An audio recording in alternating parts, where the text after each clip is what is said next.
So let's continue, shall we, by having a little bit of a closer look at what this actual standard material is and how it works. Now, while we're using this, or while we're doing this, you may well find that what I'll be doing is I'll be pressing the render button a lot, and that's this button up here, production render. So if we start off by just pressing that quickly, you can see that creates an image of what we're looking at. And to be honest with you, it's all well and good playing around with the materials editor, but you're never going to see a true representation of what you're looking at of your material until you sort of press the render button and you see what you've got in front of you here. So we've talked a little bit about the materials editor. Now let's have a look at the actual shader itself, the standard shader.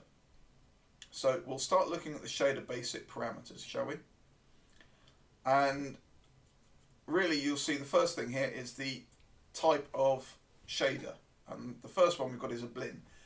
A blend shader will do you for about 80 to 90% of what you're looking at to produce. It's a good all-round shader. It does shiny materials, it does flat materials, it does bump, it does reflections, it does displacements.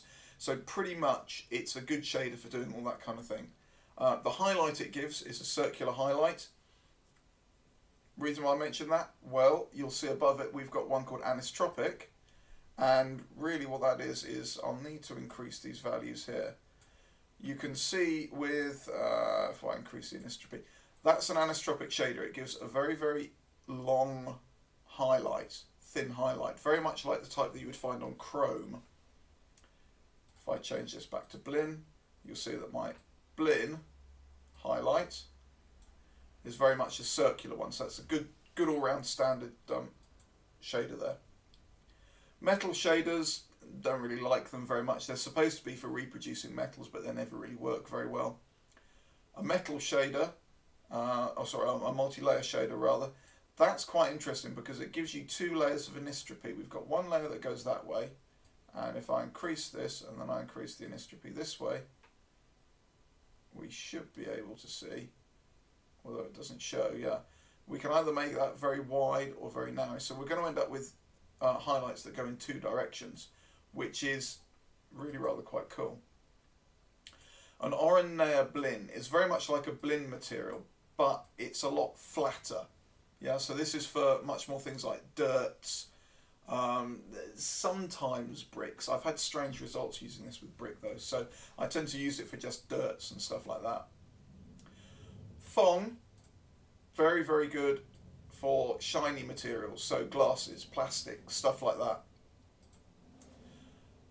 The Strauss shader, yeah, again, it's supposed to be for metals, but I struggle with it to get good results, to be honest with you. And seeing as we've got mental ray shaders, I don't see why I should have to bother to struggle with stuff if I don't have to. The other one is a translucent shader, which is quite an interesting one. For translucent shaders, you can read something called subsurface scattering. And really what that does is it's a little bit like if you hold a semi-transparent material, like say a leaf for example, up to the sun, and you can kind of see slightly through it. Or if you hold your hand up to the sun and put a torch through your hand, you can see some of the light from the torch shining through your hand. And that's really what a translucent shader is. But as I say, for 80–90% of what you're going to be doing, you're going to be using the blend shader. Okay. So you might have noticed before that I've got a two-sided shader that I've used before. If I just render this quickly, you'll notice that there's a hole in here. That's not actually a hole, because if I isolate this fella, you can see that there's actually the other side of the spout there, isn't there? So if I unisolate him and I turn on two-sided material, and now I render, what you'll see is we're getting a shadow in there. And really what's happening is the material is saying, okay, there's a surface here, but it's not facing the camera. So by turning on two-sided, what I'm saying is I'm saying render that side that's closest to me. Oh, that's facing me rather. What you'll notice as well though is that you see this, it does give some strange shading results, so don't rely on it completely. I can turn on faceted, which again is a very, very strange view, and you can see it here in my viewport. I don't even need to render it. Normally we'd have nice smooth materials like this. Faceted shows each single face. Sometimes that's useful. I've had clients who specifically wanted that kind of a look, and this is the button that I've pressed to give it to them. Wireframe, again, another interesting one. What this will do is it will take every hard edge on your model and then allow you to render that as a wireframe. Now this can be quite useful for doing things like pylons or various different effects that are at a distance. I really would be careful about using this one on close-up objects because it looks very odd and it doesn't look realistic. So keep this for sort of elements that you, maybe fences or something like that, that you would use in the background. Next thing we want to look at, or I want to look at, is this thing self-illumination. I can make that 100% there. And what that will do is that will remove this object from any type of exterior lighting. So we're not getting any shadows on this material at all. You can see that from our default light, even the unshaded objects have got some type of shading on them.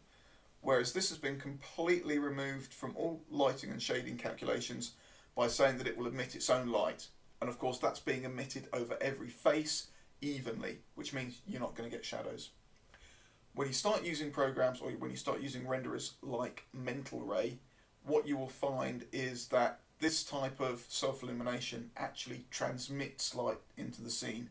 So we would then start to illuminate the scene from this one object. And that's quite cool. You can do some quite cool effects with that. Not least of all lightsabers. So I'll take that down. And at the moment you can also see I've got the opacity at 100%. If I reduce that right the way down, you can see it becomes very, very transparent. And if I render this, we can barely see our teapot. It becomes almost ghost-like. It's in its translucency.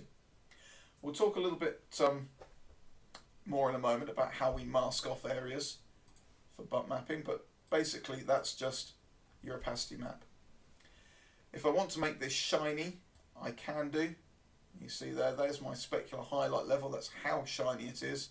And then the glossiness is how big that specular highlight is. And the tighter I make that, in actual fact, the more glossy the object appears to be. So we'll maybe make that a little bit bigger, a little bit more aggressive. We'll do that again, and you can see this is now looking like a very shiny material by adding these highlights in here. Conversely, I can have virtually none, and I can just make it very, very diffuse. Let's up that a little bit. There we go. And I've got a very sort of it's kind of like a matte plastic almost feel. So I've gone from a very glossy material to a very matte plasticky material, all in one go. Very, very nice, very, very easy. Few of the extended parameters here. Really, I'm not going to get into these too much because we do actually have some other bits and pieces that we're going to talk about later on that will completely negate the use for this. But really my transparency type I can change to be additive or subtractive towards the background. The fall off on the transparency as well, and the amount, that can be used for creating glass. Although to be honest with you, I haven't created glass like this for so many years. It's ridiculous. Simply because we've got shaders now that do it for us. We do have reflection dimming as well, but again, there are reflective materials that we can apply in our maps channel that really will take a lot of that hurt away. So a lot of the stuff in here, although we can talk about it till the cows come home, you're going to use different ways of getting around that, so don't panic about it too much. I've just mentioned it because it's there and we really need to kind of just talk about it, if only just to sort of dismiss it.